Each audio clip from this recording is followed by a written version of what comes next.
Now we are going to discuss the working procedure to find the surface integral. For this surface integral, we are having the formula as I is equal to surface integral f bar dot n cap ds. F bar, it will be a vector equation given in the question. N cap, we have to calculate ds based on the octant you are going to find out the ds value. So here we are having three methods. In this first method is when plane equation ax plus by plus cz is equal to d. If it is given, how you are going to solve your solution. So here we have taken the 3D geometry as we have discussed in the previous video. So here to first case we are taking as when the question is given, the given plane equation is lying in the first octant. First octant means you are going to take it xy plane. So xy plane you are going to take it. On xy plane we will be taking z axis. On z axis we are saying z will be equal to 0. On z axis another one outgoing vector is k bar. So here on xy plane we are taking z axis, z value will be equal to 0, then k bar will be the outgoing vector. F bar, it will be given in your question, vector equation, plane equation it will be given, and saying that if this plane equation lies in the first quadrant or octant, you will be taking this condition here. Now here you are having the formula as I is equal to surface integral f bar dot n cap ds.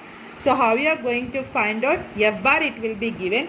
N cap means it is a unit normal vector. As in unit 4, you have studied about E cap is equal to n bar by modulus of n bar. So in place of E cap, now you are having n cap. So same formula you are going to apply, n bar by modulus of n bar. You are going to find out n cap here. Next, you have to calculate ds value. So how we are going to calculate ds value means we are going to convert the surface integral lies on the plane equation here. So your formula will be converted as the surface integral. We are taking on the region R, means the surface integral is projected on the region R as f bar dot n cap divided by modulus of n cap dot. Here we are taking z axis. On z axis k bar is the outgoing vector. So here we have written k bar. ds means surface. So surface it will be taken on xy plane. So we are going to write as dx dy. So this is the surface integral you are going to find out on xy plane. So here we are saying R is the projection on xy plane. How you are going to calculate the limits here? So f bar it will be given, n cap you are finding, you are going to simplify. The use of this modulus is if any negative value if you are getting out of this modulus, it will become positive here.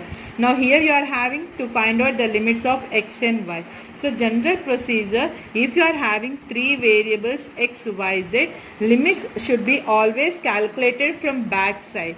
So first you will find out generally z limits in terms of x and y limits should be in terms of x limits should be in terms of constant. So here we are speaking about the three variables, so we have taken from back side.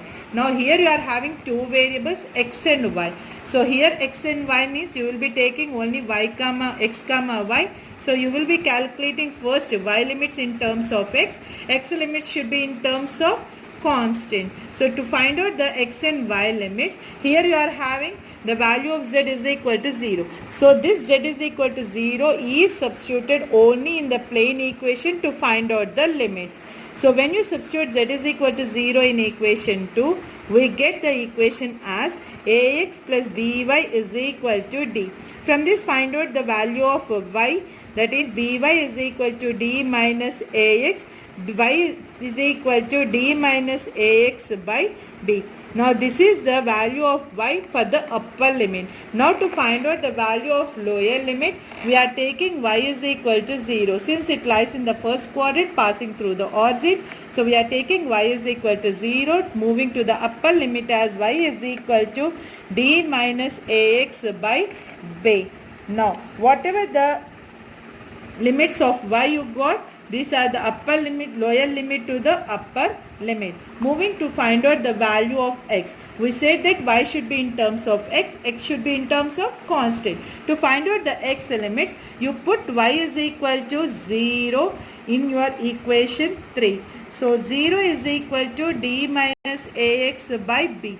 From this value you find out x, that is d minus ax is equal to 0, ax is equal to d, implies x is equal to d by a. Again this is the upper limit. To find out the lower limit, you substitute x is equal to 0 to the point upper limit x is equal to d by a.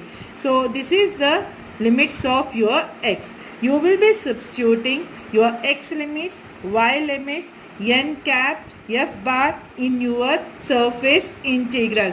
So you will be integrating your x values and y values according to the question.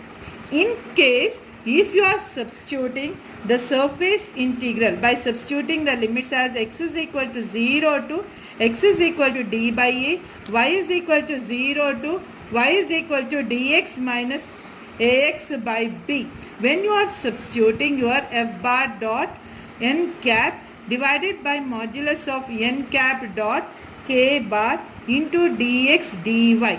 When you simplify this particular part, in case if you are getting z dx dy, on simplifying your equation you got this value as z, but you are integrating with respect to y and x, you are going to substitute the z value from the plane equation. Plane equation is given as ax plus by plus cz is equal to d. You are going to find out the z value as cz is equal to d minus ax minus by, z is equal to d minus ax minus by by c. So whenever you are integrating with respect to x and y, if third variable is present in your integration, from the plane equation, substitute that particular third variable equation in this integral. So your integral will be converted as d minus ax minus by by c into dx dy. So here we are discussing about xy plane. If z is present, find out from the plane equation, find out the value of z, substitute in your equation. Do not substitute z is equal to 0 here. If you substitute z is equal to 0, we will be getting I is equal to 0. So do not substitute z is equal to 0. That z is equal to 0 is substituted only to find out the limits. Here if you are getting the third variable when you are integrating, from the plane equation, substitute that particular value in the integration and you evaluate your integral here. So how you are going to evaluate your integration? Your integration